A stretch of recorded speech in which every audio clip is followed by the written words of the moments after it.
nothing but a pen in my hand. So please just hear me out. Please just hear me out. All I want is you to understand.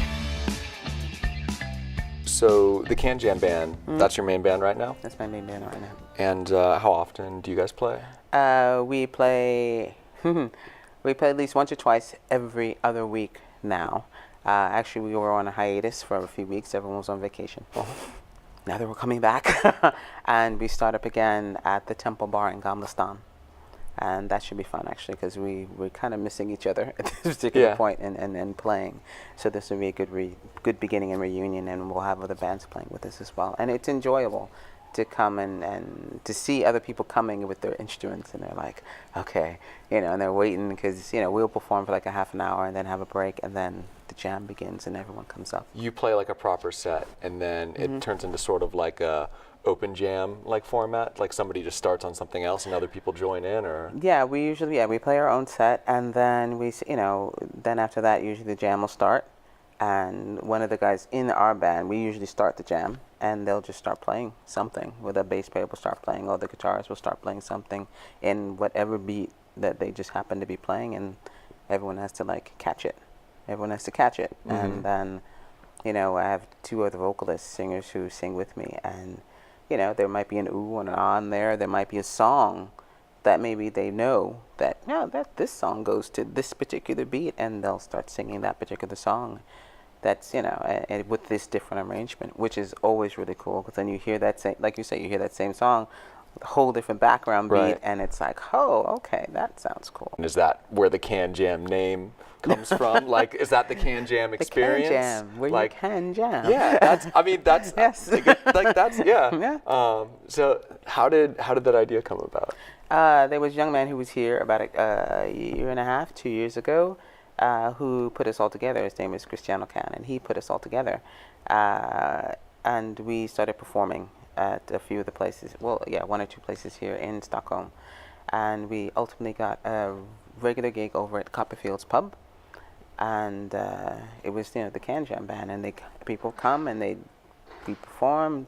They would come up after time and play. We'd have themes, and we'd have all kinds of things happening. So everyone would feel as they're a part of everything, like the Can Jam fam. It's a lot of fun because of us getting to be together and seeing, and like I said, and seeing all these other performers go up there and playing, that you don't normally get to see any other place. There are bunches of them. There are rappers. There are guitar soloists, there are drummers, there's a female percussionist, and I hope you see this.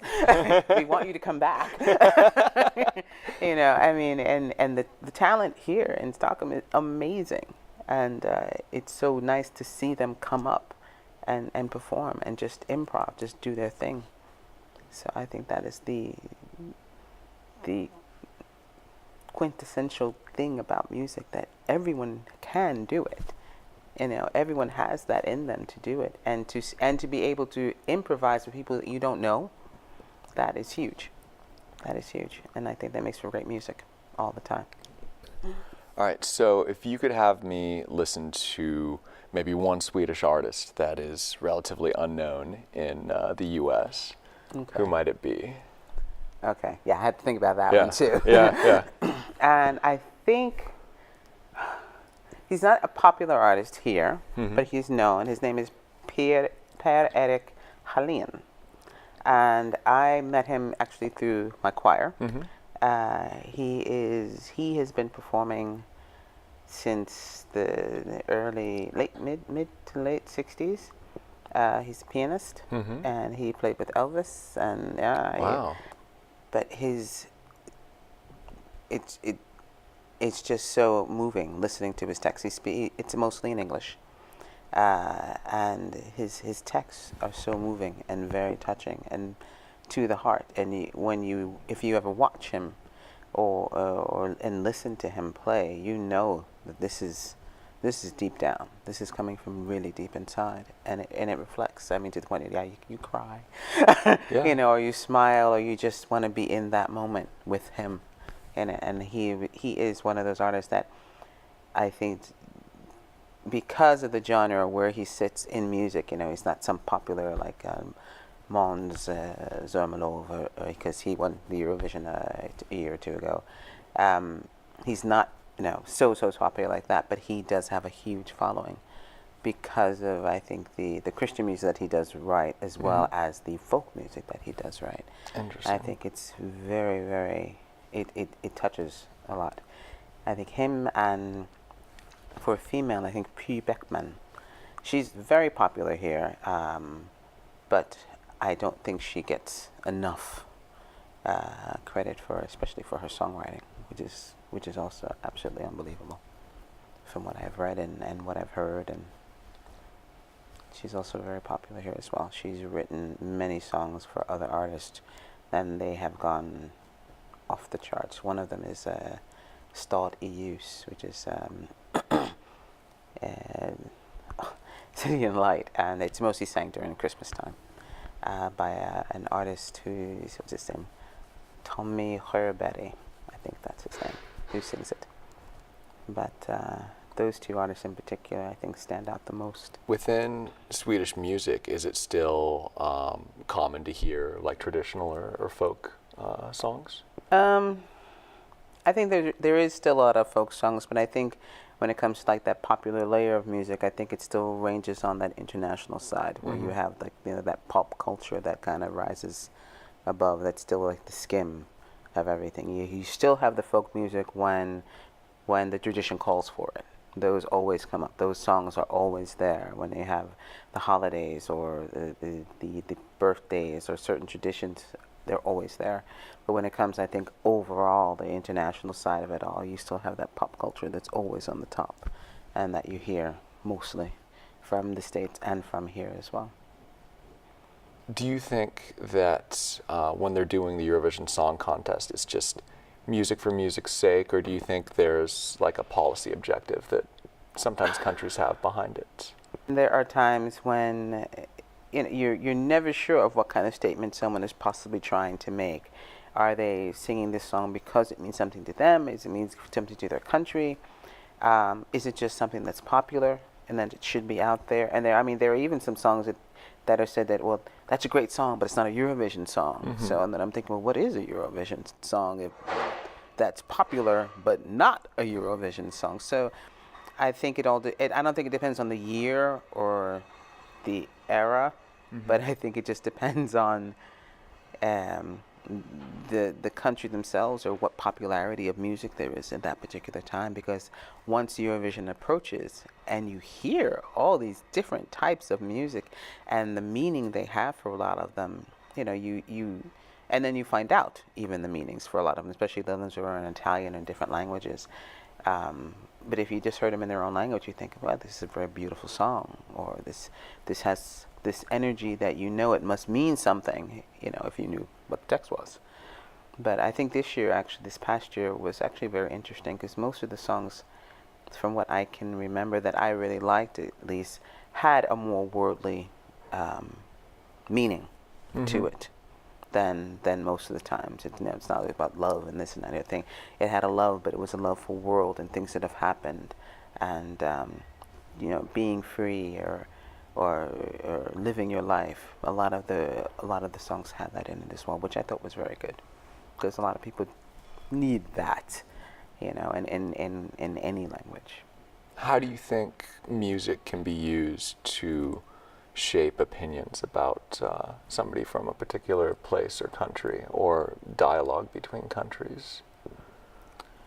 I think depending on the song, or depending on the lyrics in the song and how it's presented. Sometimes I think even in speech or in tone, things are presented very harshly, depending on the crowd that you're speaking to and what opinion you have inside of what you're trying to get across. And with music, it's the instruments are leading you, so you can't do anything else but follow what you're feeling, instead of following your attitude or your behavior that's within. It's best to follow what the music is allowing you to follow.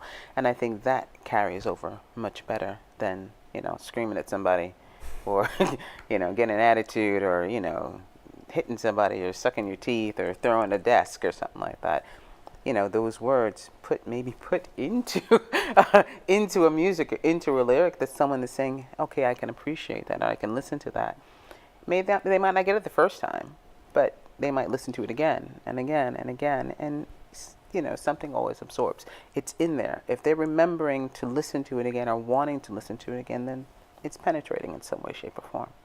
And that is all you can possibly want at that particular point, that it's actually penetrating, they're actually trying to hear something. It's like a perfect argument for like music being the universal language. Yeah. And I mean, maybe you've had these experiences too, where I haven't had a very good shared language with somebody, linguistically, but then we'll play music and it's like, I'm kind of understanding you better. I understand what you're about. And like, there's this whole, especially like as a guitar player, when you're playing and somebody's soloing and then they switch to playing the chords and let you solo, and it's like how often you're transitioning, because believe me, I've jammed with some people and they never want to switch. And then that's a big thing, that give and take. I mean, in the band that I sing with now, the Can Jam band, it's a lot of give and take. I mean, because a lot of the stuff that we do, we can, we take a song and, it's like, okay, let's change the arrangement of that particular song. So the musical arrangement will change. And once the musical arrangement changes, the words change. The how it's carried out, how we're speaking it now changes. It might have a whole different attitude. It might have a more sassy attitude than that cool attitude it had before when we played it, and so you're actually delivering it in those different ways, the same words in those different ways, and people are getting it. The people maybe didn't get it in that cool way, not getting it in the sassy way, and vice versa, and they're appreciating it no matter what. If you can go to somebody and you deliver whatever speech you have and it didn't come across, go back, think about it, deliver it again, maybe change your tone, do it over coffee. Totally. Have a dinner, or something, go for a picnic, something that make the atmosphere different, so the attitude inside will change, so the behavior, so the feeling inside will change, and maybe calm down and be more open to listen. I was reading something about a trend of like European musicians that when they're playing sort of Western influenced music, they tend to lean toward singing and rapping in English. Do you think that like a lot of other Swedish bands here, maybe that are comprised of all Swedish people, would sing in English too, even with original songs, if they're playing like Western music?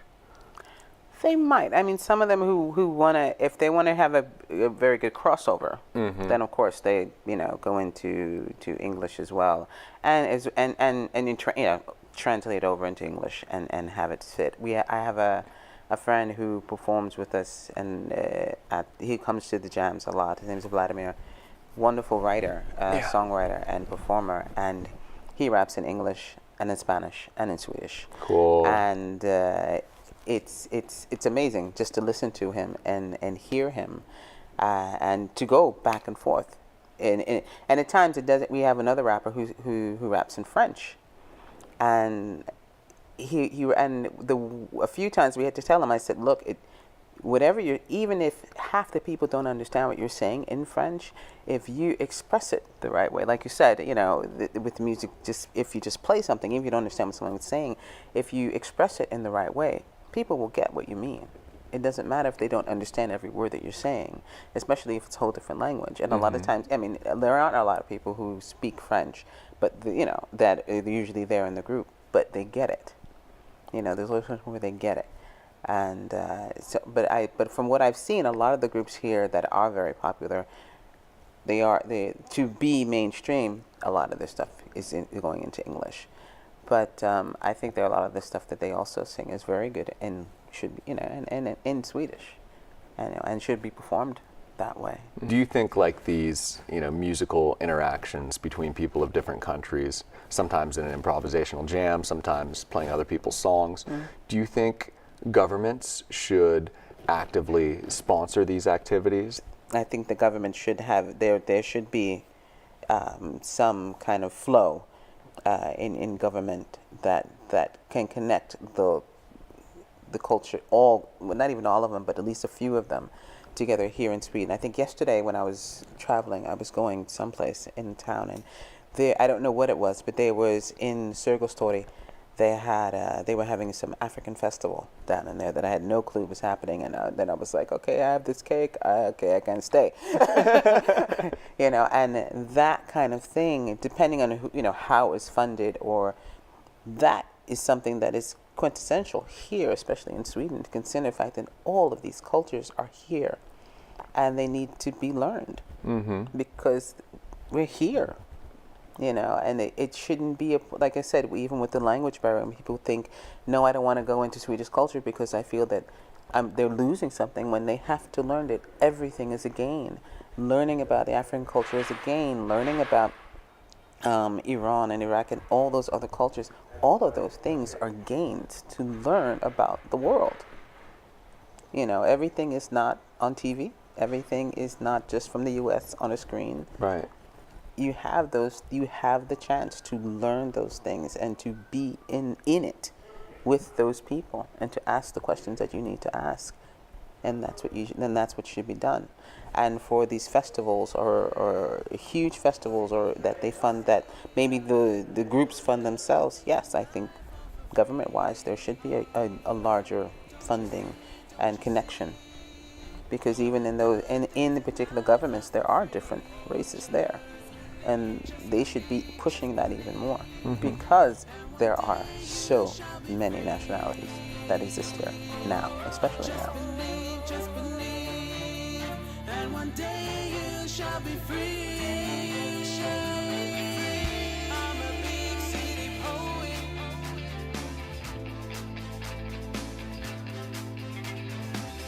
So please just hear me out. All I want is you to understand. I'm a big city poet, walking these streets with nothing but a pen in my hand. So